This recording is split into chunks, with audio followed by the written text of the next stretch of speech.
Hello, everybody. Welcome to another episode of the Webdelics podcast, where we're on a journey to find out the truth about plant medicine, get rid of the myths, and change the narrative. I'm your host, Scott Mason. Today's episode is going to be a bit of a break from the interviews.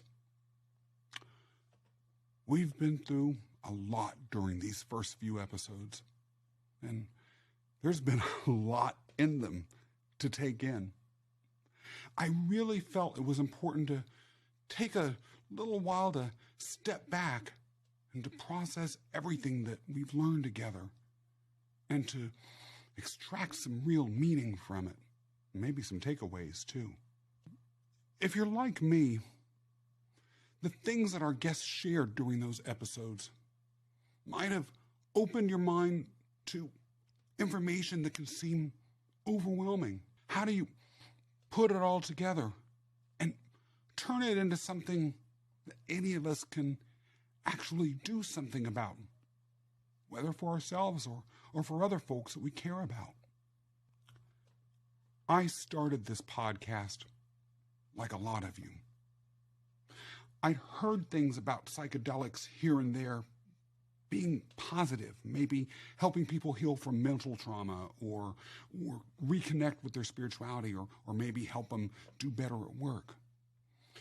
But I also had a lot of stereotypes about psychedelics and the people who used them. It was something that I knew was potentially moving more and more towards the mainstream, but I wasn't sure that I was really comfortable with that. I mean, I associate psychedelics with drugs, and drugs I associate with being bad things that are unhealthy.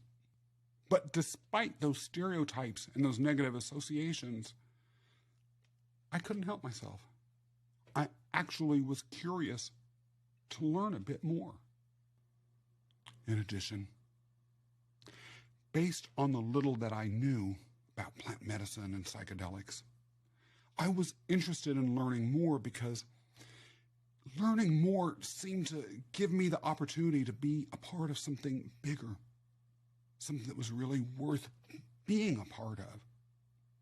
You know, like I talked about in episode 1, I had a very difficult childhood. Life has roughed me up a lot. But I know I'm not the only person in that situation. And in fact, I know there are many, many people out there whose lives have been far more traumatic than mine. And so being involved in something that could help people who had suffered through what I went through, or even worse, really was something that was compelling for me. Imagine all of the lives that could be better if more and more people just like me learned about a possible way of assisting folks and turning things around for them in a fraction of the time. But as interesting as all of that is, I'm going to keep it real with y'all, just like I promised and like I always will. I ain't interested in a magic pill or some miracle cure. I want to make sure, and I've wanted to make sure right from the beginning, that what psychedelics and plant medicine promise is grounded in reality. I want to know that the help that they offer is real. And that's why the science episodes that we started off with Manesh Gurn and Marcus Glennon and Molly Maloof as guests, were so important. There was a secret part of me that had suspected that they might be kind of wild-haired, loopy, marginal characters that were talking in ways that were like the mad scientists from Back to the Future. And I was so pleasantly surprised when they weren't that at all. They were very calm, rational, methodical, and above all else, credible people. They explained what psychedelics are and how they impact the brain in ways that were understandable and made sense. And plus, they had the clinical knowledge, or at least knowledge of clinical trials, that made me feel comfortable that the science actually was able to be translated into the actual human experience in a way that really benefited someone, that wasn't this sort of miracle cure that I was concerned about a minute ago. In particular, the model of what was happening with regards to psychedelics that they presented inside the brain, in other words, neural connections being made where ones might not have existed before, or rewriting patterns within the brain, actually wasn't that scary, because anytime you learn something new, have a different experience, or take a new class, you're rewiring your brain. Different neural connections are happening all the time. And that actually was comforting, particularly, like I mentioned a few minutes ago, when they talked about it as being backed up by clinical evidence that people are studying and are able to monitor. And that comfort was supported by the mounting body of evidence that they talked about, which indicated that there didn't seem to be a lot of dangerous side effects, or at least not more side effects than you encounter with other treatment modalities. Molly Maloof was a different story. She had the scientific and medical credibility that Manesh and Marcus did. She also had such passion. One of the things that really impacted me that she spoke about was connection. It's true, everything that she said about how so much of what's fueling social ills in our society is our lack of connection from each other.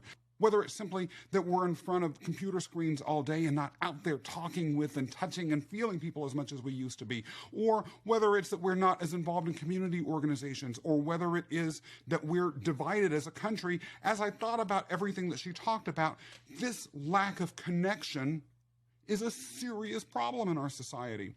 And the idea of psychedelics being a tool for us reconnecting with ourselves and ultimately with things that are larger than each of us, which ultimately connects us to each other, was powerful, compelling, and I really hadn't thought about before. But something else of real significance came up during Molly Maloof's episode. Y'all, as long as I live, I will probably never forget her story about that man with palsy. It was a brain disorder that he had that was getting worse and worse, and she talked about how he could barely even put food in his mouth because his hand was shaking so badly. And with psychedelic treatment, he was able to imagine himself going into his brain and fixing the cause of his disorder. And then she talked about how his palsy disappeared.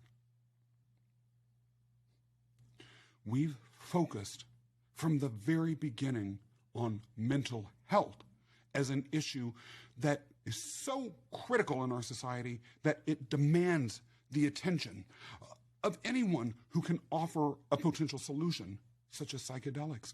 But that story got me thinking that mental health is perhaps just the tip of the iceberg, because what that man had wasn't really a mental health issue as much as it was an actual physiological disorder, a brain disorder. And there are a lot of people out there that are suffering from those disorders. To think that there could be thousands of people suffering from disorders like that man with the palsy had, or other disorders that psychedelics might be able to help, but that they don't have access to, that they don't even know is there. Y'all, putting myself in the shoes of that sort of person, imagining how I would feel if it were me, and I were to find out that all along there were potential treatments that just because someone decided psychedelics were bad I couldn't have, I'd be angry. And it makes me angry even thinking about that. But it also gives me hope, because if this psychedelic renaissance is real, and the stories like that of the man with the palsy can be replicated, oh my God, the human suffering that could end it is mind-blowing. And then There was something else about Molly Maloof that I really appreciated.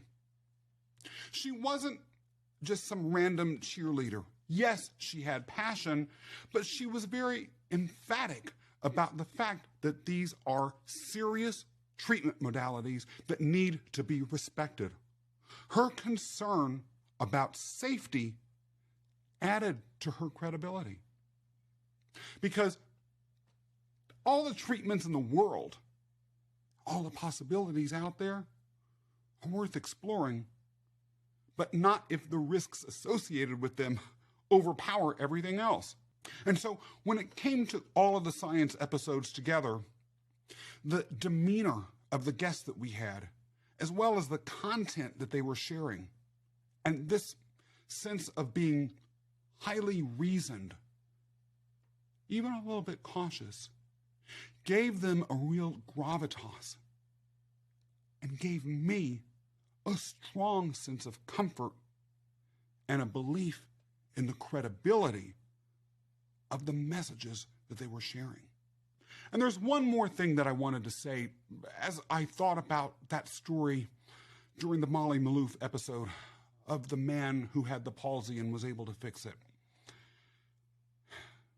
You know, I couldn't get that out of my mind. The more I pondered it, the more I began to realize that the myths that I had inside weren't just about psychedelics and plant medicine. They were about something far more fundamental and profound. They were about the nature of the brain itself, of human consciousness, of what we're capable of. I would never have imagined before those episodes that a journey into psychedelics would go so deep and rejigger my thinking about things that were so vast in their scope and significance. And it's sad, because I know I'm not the only one that's walking around carrying these myths, these assumptions, the whole package of them around in my mind. And when all of us together are carrying around these beliefs about human capacity, about what tools are available to unlock it, about ways to end suffering, then we leave so many people alone, helpless in the face of misery. And ultimately, if it's us or someone that we care about who ends up in that situation, these myths leave us alone to suffer too. And on the topic of myths and assumptions that we're all carrying around, or at least that I was carrying around, let's talk about David Cox's episode for a minute.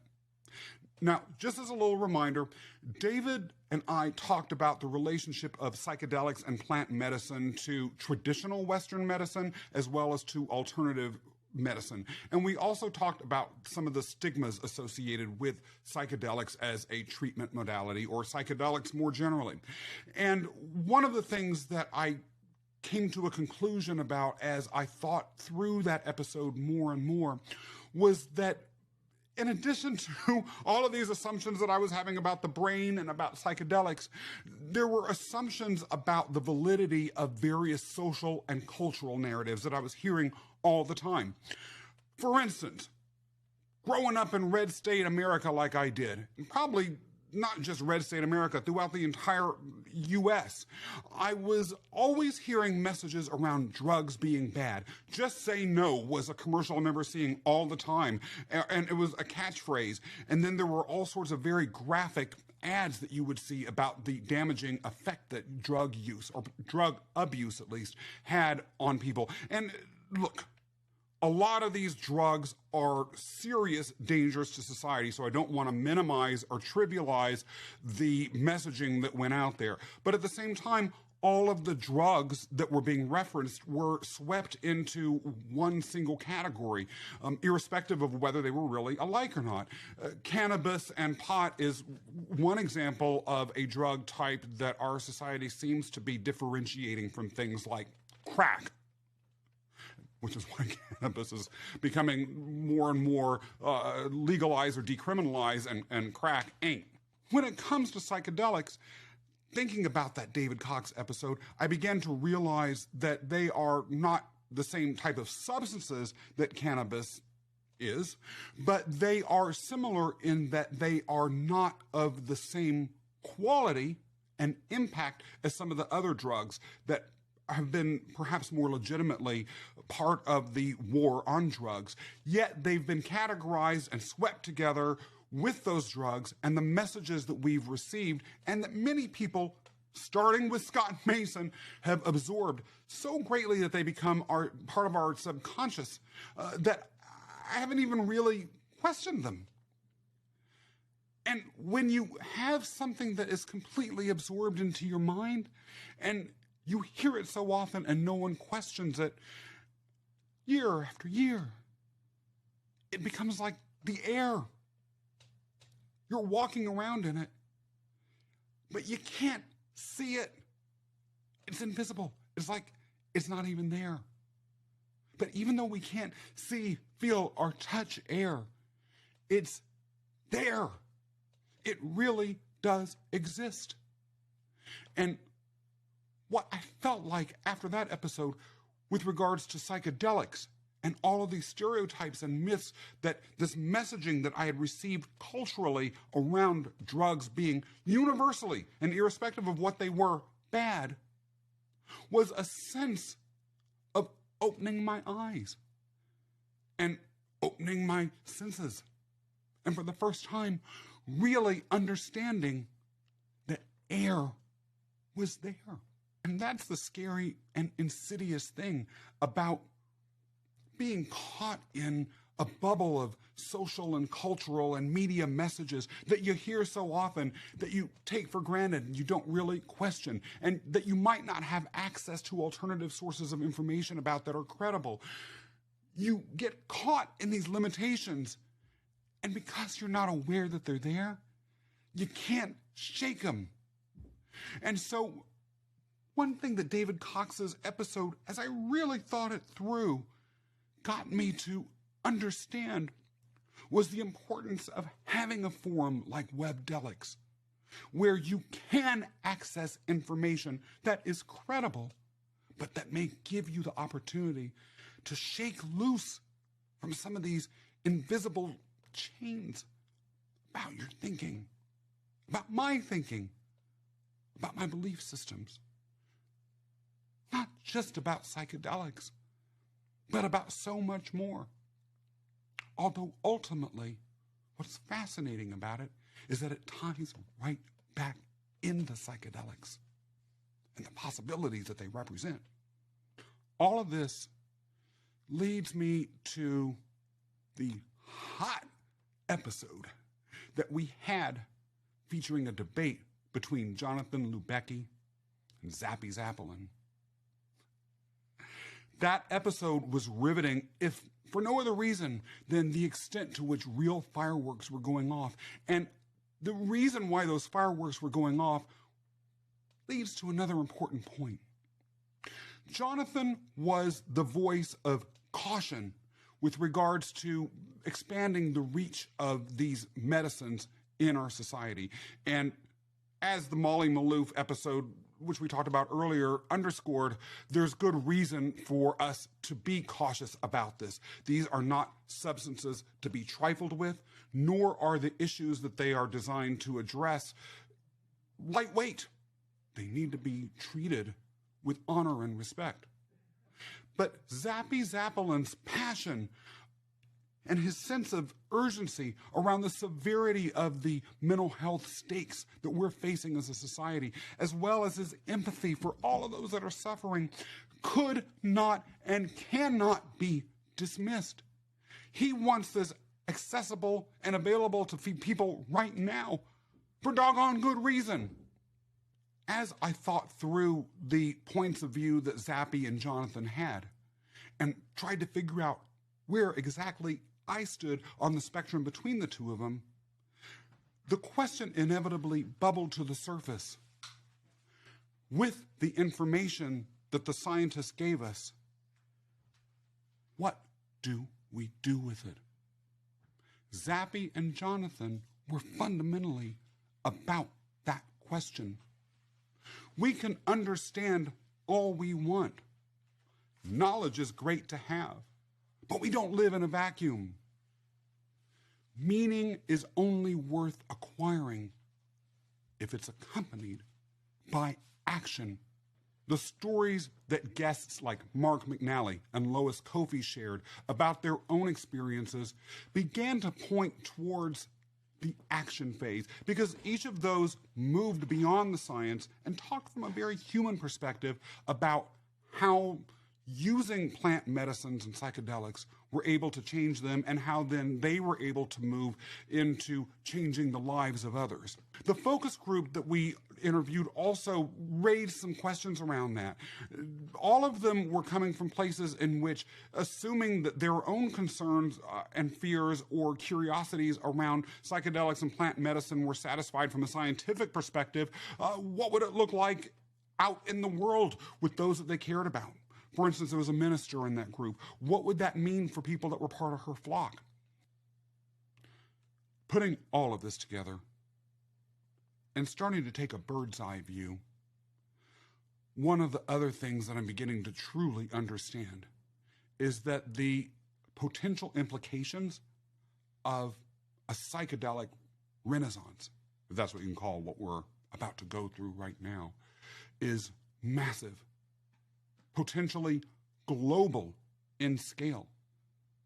When you have something this profound beginning to make its way into a world where millions, if not billions of people are waiting to receive the benefits, or at least be impacted by the benefits, what does that mean for every element of the world that we live in?